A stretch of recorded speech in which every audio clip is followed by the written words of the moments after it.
Imaginez un instant que vous êtes sur une montagne, en silence, entouré seulement d'un petit groupe de personnes. Soudainement, sous vos yeux, Jésus commence à briller comme le soleil, ses vêtements deviennent éclatants de lumière, et Moïse et Élie apparaissent pour parler avec lui. Au milieu de la confusion et de l'émerveillement, une nuée lumineuse couvre l'endroit et la voix même de Dieu retentit du ciel. « Celui-ci est mon Fils bien-aimé, écoutez-le. » Comment réagiriez-vous? Fuiriez-vous terrifié ou tomberiez-vous à genoux en adoration? L'épisode de la transfiguration de Jésus n'était pas simplement un événement surnaturel, mais une révélation profonde de l'identité du Christ et de sa mission rédemptrice. Moïse et Élie représentaient la loi et les prophètes, mais seul Jésus est resté. Cela nous enseigne une vérité puissante, il est l'accomplissement de tout ce qui a été promis dans la parole. Si autrefois l'humanité dépendait de médiateurs comme Moïse et Élie pour se rapprocher de Dieu, désormais Jésus est le seul chemin, la vérité et la vie.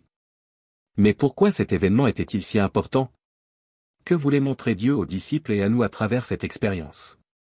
Et surtout, comment cela se connecte-t-il avec la croix, la résurrection et notre propre parcours de foi? Préparez-vous à plonger dans l'un des passages les plus extraordinaires de la Bible, où nous verrons que lorsque nous comprenons la véritable gloire du Christ, notre foi ne sera plus jamais la même. La montagne de la transfiguration. Dans le calme de la nuit, Jésus monta sur une haute montagne, emmenant avec lui Pierre, Jacques et Jean.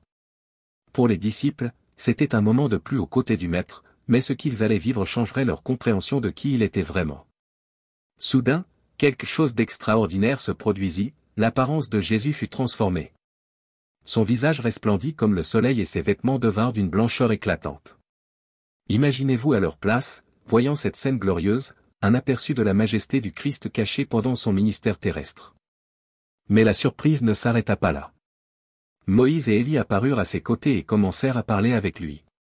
Pour n'importe quel juif, ces deux figures étaient des références absolues, Moïse représentait la loi, et Élie les prophètes. Et là, ils étaient ensemble, devant les yeux stupéfaits des disciples. Comment réagit Pierre? Fidèle à lui-même, il parla sans réfléchir et proposa de construire 3 tentes pour Jésus, Moïse et Élie, comme si ce moment allait durer éternellement. Mais le but de cette rencontre était bien plus profond. La transfiguration fut un signe puissant que Jésus était bien plus qu'un maître ou un prophète, il était la manifestation complète de Dieu. Les disciples avaient vu des miracles, entendu des enseignements puissants, mais à cet instant, ils contemplaient la gloire du Fils de Dieu. Mais que signifiait réellement cette révélation? Et pourquoi Moïse et Élie étaient-ils présents à ses côtés? La révélation de la gloire du Christ. À ce moment surnaturel, l'identité de Jésus fut pleinement révélée. Il n'était pas seulement un leader charismatique ou un prophète inspiré, il était Dieu en personne, la manifestation exacte de la gloire divine. Sa transfiguration confirma aux disciples qu'il était l'accomplissement de tout ce qui avait été promis dans les Écritures, le pont entre l'ancienne alliance et la nouvelle.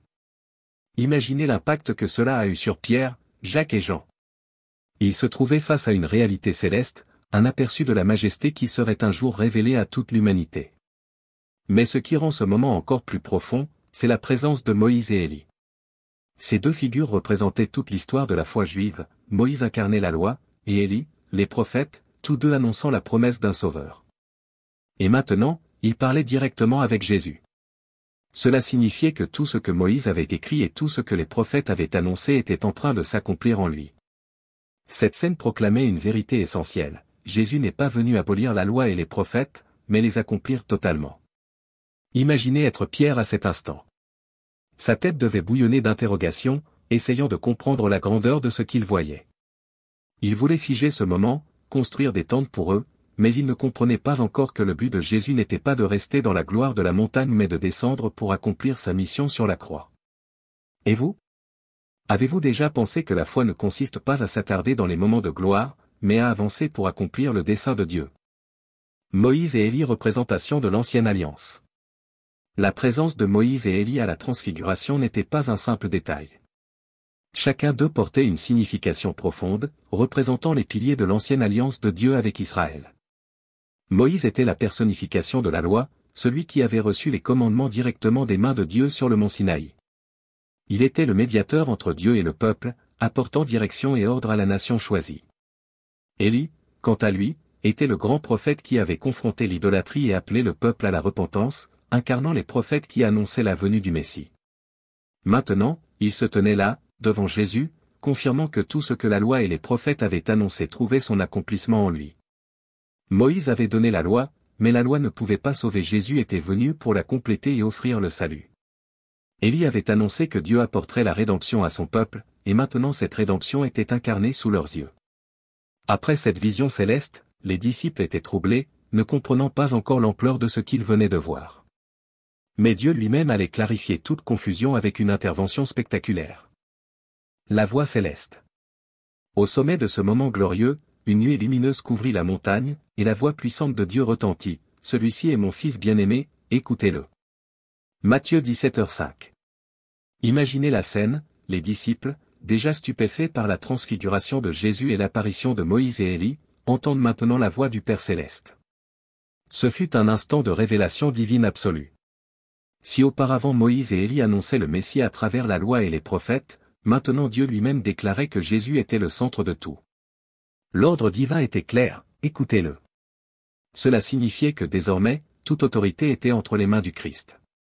Moïse et Élie avaient accompli leur rôle, mais ils devaient céder la place à celui qui est la parole vivante de Dieu. Devant cette manifestation de la gloire divine, les disciples tombèrent face contre terre, terrifiés par la grandeur du moment. Mais Jésus, toujours plein de compassion, s'approcha d'eux, les toucha et dit, « Levez-vous, n'ayez pas peur. » Matthieu 17h07. Cet appel résonne encore aujourd'hui, sommes-nous prêts à écouter la voix de Jésus et à lui faire confiance, même quand nous sommes pris de peur ou d'incertitude? La signification profonde. La transfiguration n'était pas simplement un miracle, mais une confirmation de l'identité divine de Jésus. La présence de Moïse et Élie montrait que Jésus ne venait pas abolir l'Ancien Testament, mais l'accomplir totalement. Tout ce qui avait été enseigné dans la loi et annoncé par les prophètes trouvait son sens en lui. Un détail frappant de ce passage est que lorsque la nuée disparut, seul Jésus resta. Moïse et Élie s'étaient évanouis, laissant les disciples seuls avec le Christ. Pourquoi? Parce que le temps de la loi et des prophètes prenait fin désormais, Jésus était l'unique médiateur entre Dieu et l'humanité, 1 Timothée 2h5. Ce moment préparait également les disciples à un choc à venir, la crucifixion et la résurrection de Jésus. Ils avaient entrevu sa gloire, mais ils allaient bientôt voir son humiliation. La transfiguration leur montrait que, même dans l'épreuve, Jésus restait le roi glorieux qui accomplirait le plan parfait de Dieu. Sommes-nous prêts à lui faire confiance, même quand nous ne comprenons pas ses plans? La transfiguration ne fut pas seulement un spectacle céleste, elle a été une révélation de qui est véritablement Jésus. Moïse et Élie ont disparu, ne laissant que le Christ devant les disciples. Cette scène nous enseigne une vérité fondamentale, rien ne peut remplacer Jésus dans notre foi. Ni la loi, ni les prophètes, ni les traditions religieuses, il est la plénitude de la révélation de Dieu, le seul chemin vers la vie éternelle. Mais il y a un détail crucial, la voix du ciel n'a pas seulement identifié Jésus, elle a donné un ordre clair, écoutez-le. Alors, posons-nous la question, écoutons-nous vraiment la voix du Christ? Ou sommes-nous distraits par tant d'autres voix, préoccupations et distractions du monde? Les disciples ont vu la gloire de Jésus, mais ils ont quand même eu du mal à lui faire totalement confiance. Et nous? Écoutons-nous vraiment ce que Dieu veut nous enseigner? La transfiguration nous appelle à une foi plus profonde, à croire que Dieu a un plan plus grand, même quand nous ne le comprenons pas totalement. Et maintenant, je vous pose la question, êtes-vous prêt à écouter la voix de Dieu? Si cette révélation vous a touché, partagez ce message avec quelqu'un d'autre. Et pour continuer à découvrir les merveilles de la parole, abonnez-vous et activez les notifications pour ne manquer aucun enseignement qui fortifiera votre foi.